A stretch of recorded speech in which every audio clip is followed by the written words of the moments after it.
नमस्कार फरीदाबाद। आज हमारे साथ हैं एडवोकेट दीपकर्ण दलाल और हम लोग बात करेंगे हरियाणा पर। जब जब हरियाणा में पंचायत चुनावों की बात होती है, नगर निगम चुनावों की बात होती है, तब तब दीपकर्ण दलाल का नाम सामने आता है। और भी ऐसे बहुत सारे मुद्दे हैं जिन पर जब जब भी लोग इस इलाके के संकट में होते हैं तो दीपकर्ण कहीं हाई कोर्ट में कोई याचिका लगा रहे होते हैं, कोई ऐसा मुद्दा उठा रहे होते हैं जिससे मामला एकदम गर्म हो जाता है। तो पहले बात शुरू करेंगे जो बिल्कुल ताज़ा है। पलवल जाते हुए जो गदपुरी में टोल लगता है, उस टोल को लेकर लगातार खबरें आ रही हैं और आपने कोई याचिका हाई कोर्ट में, माननीय हाई कोर्ट में दाखिल की है। उसका क्या स्टेटस है, उसके बारे में थोड़ा सा बताएं। कई बार लोगों को थोड़ा पीछे जब कागज़ आए तो लोगों को थोड़ा सा एक आप कह लें कि लोगों के पास पूरी सूचना नहीं थी। वो जी मैंने, जैसा आपने कहा, मैंने एक याचिका हमने दायर करी है पंजाब एवं हरियाणा उच्च न्यायालय में, जिसमें हमने इस टोल को रुकवाने के लिए आग्रह किया है सरकार, माननीय उच्च न्यायालय से। क्योंकि जिस तरीके से ये टोल लगाया जाना था, जो ये करार था NHAI का और पहले रिलायंस का और बाद में क्यूब का, वो ये था कि जब तक 6 लेन हाईवे नहीं बन जाता दिल्ली से आगरा तक, तब तक यहाँ टोल चालू नहीं हो सकता।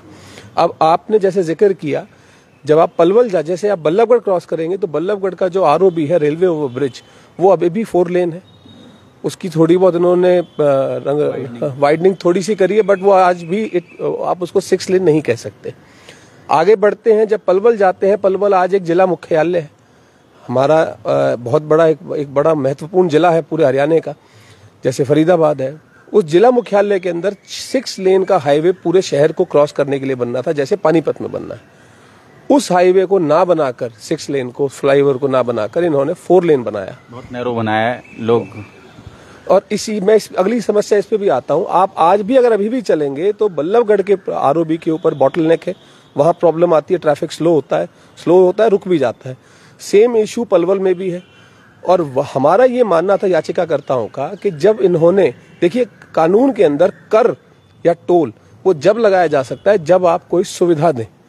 अगर आप सुविधा नहीं दे रहे हैं तो आप कर नहीं लगा सकते। इसमें सुप्रीम कोर्ट की और हाई कोर्ट की कई जजमेंट्स हैं, जिसका हमने हवाला भी दिया है।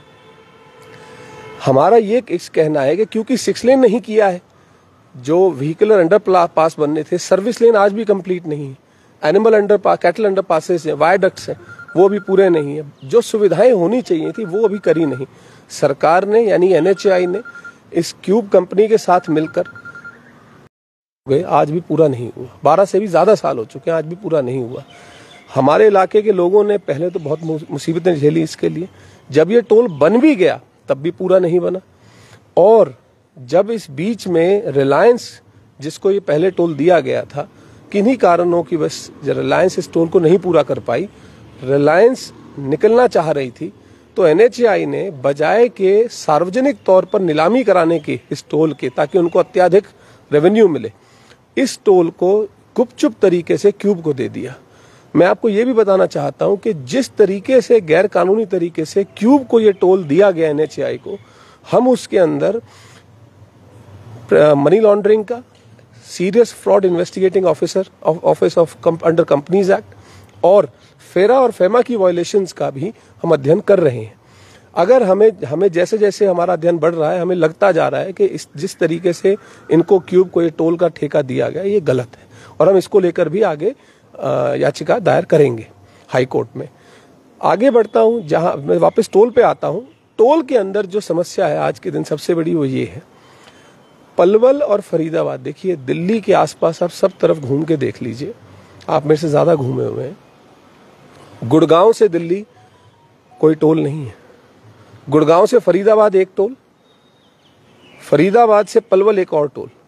अब फरीदाबाद से सोना जाते में भी टोल है, मैं उस पर भी आ रहा हूँ। फरीदाबाद से सोना जाते हुए भी टोल, फरीदाबाद से गुड़गांव जाते वक्त उसमें भी टोल, KGP KMP पे चढ़े वहां भी टोल, दिल्ली जाएं तो भी टोल, 2 टोल हैं आज के। मतलब अगर आप कोई, हमारे जो होडल, हथीन और पलवल के साथी हैं, अगर उन्होंने दिल्ली आना है किसी काम से, पढ़ने लिखने, काम करने, उनको 2 टोल भुगतने पड़ेंगे। ऐसी ज्यादती किसी भी जिले के साथ, किसी भी, बार गडकरी जी कहते हैं कि 60 किलोमीटर के रेडियस में एक ही टोल देना पड़ेगा, दूसरा टोल नहीं देना पड़ेगा। तो फरीदाबाद तो आप समझ लें कि अपवाद है इस पूरे मामले में। देखिए, हमारे और आपके इलाके की एक बदकिस्मती रही कि जो जिस तरीके का जो भरण पोषण इस हरियाणा का फरीदाबाद ने गुड़गांव के आने से पहले तक किया, आज इस फरीदाबाद और पलवल दूसरा सबसे हाईएस्ट रेवेन्यू देने वाला जिला तो है ही। हाँ जी, और इसीलिए हमें जो हमारे ये टोल की जो मार है, मैं समझता हूँ उसका कारण एक ये भी है कि यहाँ लोग जो शरीफ हैं, सीधे हैं, और यहाँ और जितना ज़्यादा टोल ले सकते हैं आप लगाइए।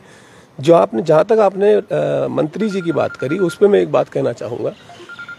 कानून के अंदर अभी भी ये है कि 60 किलोमीटर के अंदर टोल नहीं लगेगा।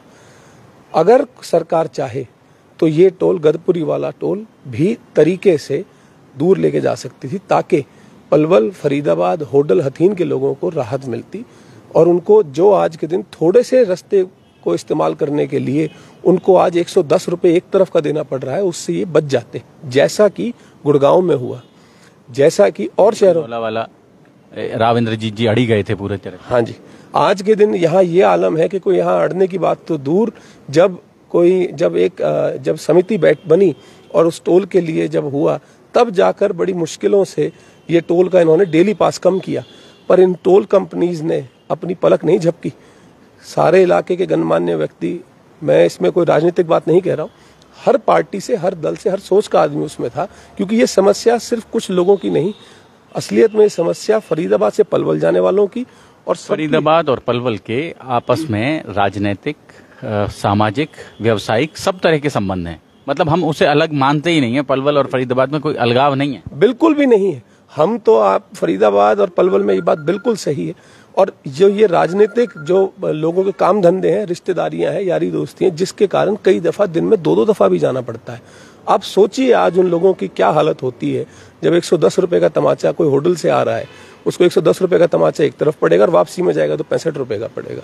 और बात करते हैं हम कि आज ये हाईवे बन गया, इस हाईवे का फायदा हमें तो जब ये टोल से कोई निजात मिले। इसी कारण को सोचते हुए लोगों की जो ये समस्याएं हैं उनको सोचते हुए, और जो इसमें घोटाला हुआ, देखिए 1700 करोड़ का टोल, 1600 करोड़ का, उसको आपने 3700 करोड़ रुपए में क्यूब को दे दिया। आप रिलायंस को पैसा कमवाते हैं और उसका सारा जो भार है वो आम जनता पे आएगा, इस हमारे फरीदाबाद पलवल के लोगों की जनता पे आएगा, या और जो भी कोई इस्तेमाल करेगा उस पे आएगा। और जहां तक ये बात है, जो ये भी सुनने में आया, हमने जब याचिका दायर करी उसमें हमने स्टे की मांग करी हुई है।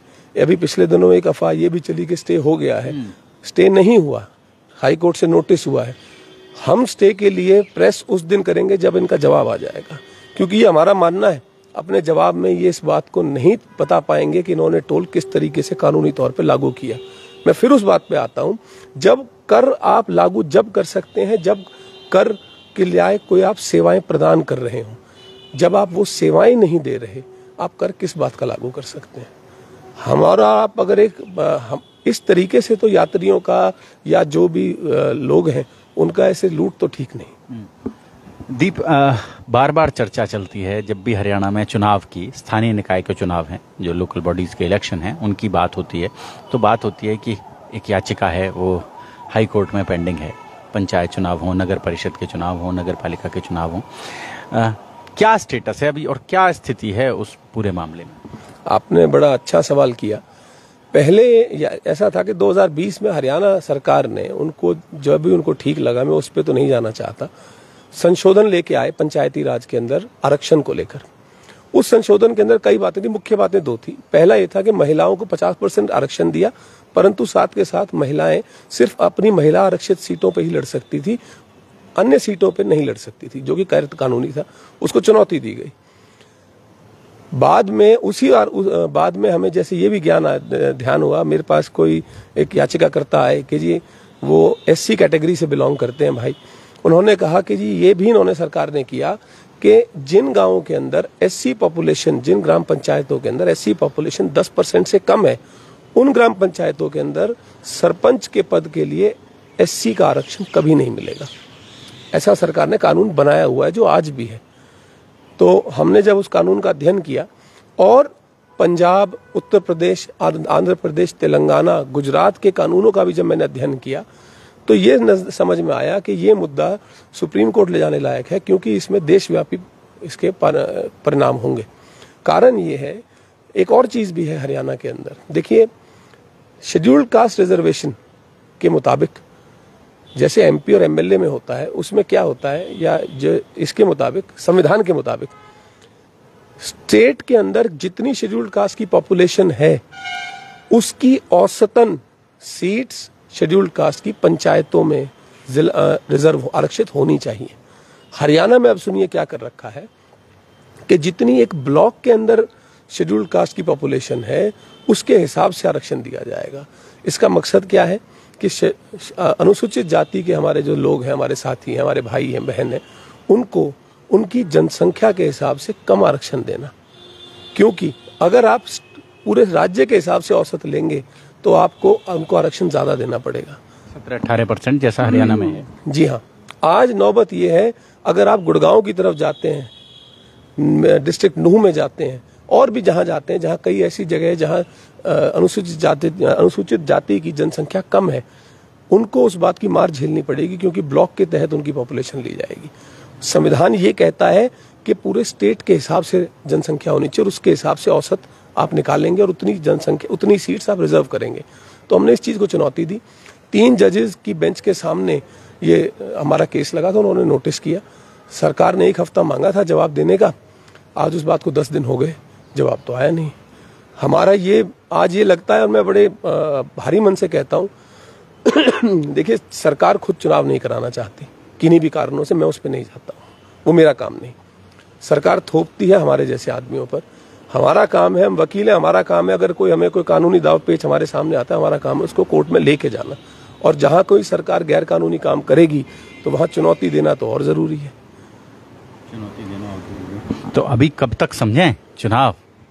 ये बहुत बड़ा सवाल है। मैं अभी भी कहता हूं सरकार चुनाव नहीं कराने मुझे नहीं लगता। देखिए सरकार ने बयानबाजी तो बहुत करी है पर कागजों पे कुछ भी नहीं किया कि हाँ हम चुनाव इस तारीख को कराना चाहते हैं। अखबारों में तो आता है, पर मेरा मानना यह है कि हमारी कोशिश यही रहेगी कि ये जो मुद्दा है हमने सुप्रीम कोर्ट में उठाया है, ये मुद्दे की सुनवाई हो जाए, सरकार इसको, इस आरक्षण को रोक दे, चुनाव करवाए, जितना मर्जी जल्दी कराए, अच्छा है।